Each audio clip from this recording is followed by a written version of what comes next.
अस्सलाम वालेकुम। आपको पता है कि हम एहसान दोस्ती पे माशाल्लाह जो हदीसें पढ़ रहे हैं और कितना अच्छा हमने कि इंसान को खुशी हो या गम हो, कोई भी चीज़ हो तो इंसान को दूसरे इंसान की ज़रूरत पड़ती ही पड़ती है।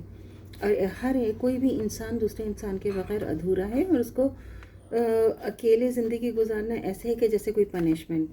तो आज का जो हमारा टॉपिक है थोड़ा सा इसमें से पढ़ लेते हैं। ताज़ियत, छोटा सा टॉपिक एक पढ़ लेते हैं। ताज़ियत में हमारे एक दूसरे पर क्या हक़ है और क्या होना चाहिए। लुग़त में ताज़ियत का मतलब है तसल्ली देना। इस्लाम में ताज़ियत यह है कि जिसके घर में मैयत हो गई हो या इसके अजीज़ प्यारों या दोस्तों वगैरह में से कोई वफ़ात पा गया हो तो इसके पास जाना,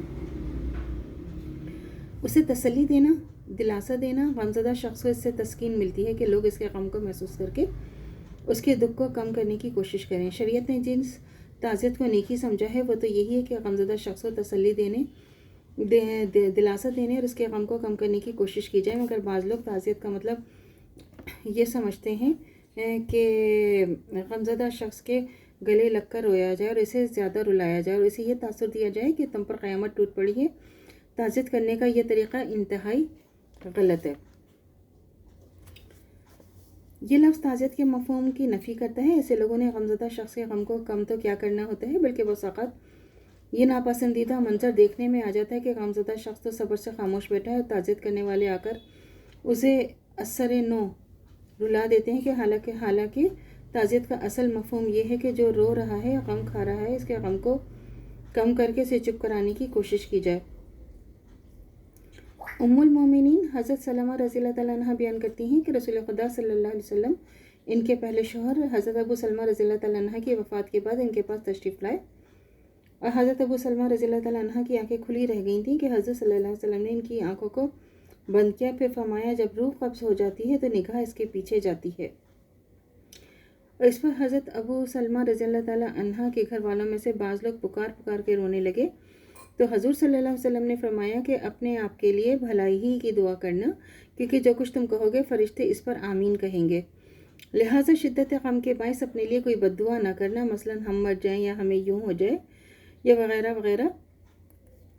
फिर हज़ूर सल्लल्लाहु अलैहि वसल्लम ने दुआ फरमाई कि ए खुदा, अबू सलमा रज़ियल्लाहु तआला अन्हा को बख्श दे और हिदायत वालों में इनका दर्जा बुलंद फरमा। और जिन अहल याल को अबू सलमा रज़ियल्लाहु तआला अन्हा पीछे छोड़ गए हैं तो अबू सलमा रज़ियल्लाहु तआला अन्हा के बाद इनके अहल याल के लिए ख़ुद अबू सलमा का कायम मकाम हो जा। और ए रब्बुल आलमीन, बख्शिश फरमा दे हमारी भी और अबू सलमा रज़ियल्लाहु तआला अन्हा की भी, और अबू सलमा रज़ियल्लाहु तआला अन्हा की क़ब्र को इनके लिए कुशादा फरमा दे और इसको इनके लिए रोशन कर दे। सही मुस्लिम की हदीस है। तो ये कितना, देखें ना, कितना अहम है कि जब कोई शख्स दुनिया से चला जाए, वावेला करने का, रोने का कोई फ़ायदा नहीं है कि उससे जो अज़ीज़ होता है उसको तो कोई फ़ायदा नहीं है ना। उनके लिए आप दुआ करें, उनके लिए अजर व सवाब के लिए उनके लिए पढ़ें, तो वही जो है। अभी कितनी अच्छी हमारे नबी ने दुआ फरमाई कि अल्लाह ताला उसको बख्श दे और उनका मकाम अता फरमा दे, उनको बड़ा जो है क़ब्र को उनके लिए कुशादा फरमा दे और रोशन कर दे उनके क़ब्र को। कितनी ज़बरदस्त और जामे दुआ है। और हमें भी ये दुआ हमेशा याद रखनी चाहिए अपने बड़ों के लिए जो दुनिया से चले गए हैं, और हमें उनके लिए ज़रूर दुआ करनी चाहिए। तो अल्लाह ताला से दुआ करनी, और ये भी दुआ करनी चाहिए कि हमारा ईमान मरते दम तक कायम दायम रहे, ख़ात्मा बिल खैर ईमान पर हो। इजाज़त दीजिए। अल्लाह हाफ़िज़। मेरे चैनल को लाइक कीजिए, शेयर कीजिए, सब्सक्राइब कीजिए। शुक्रिया।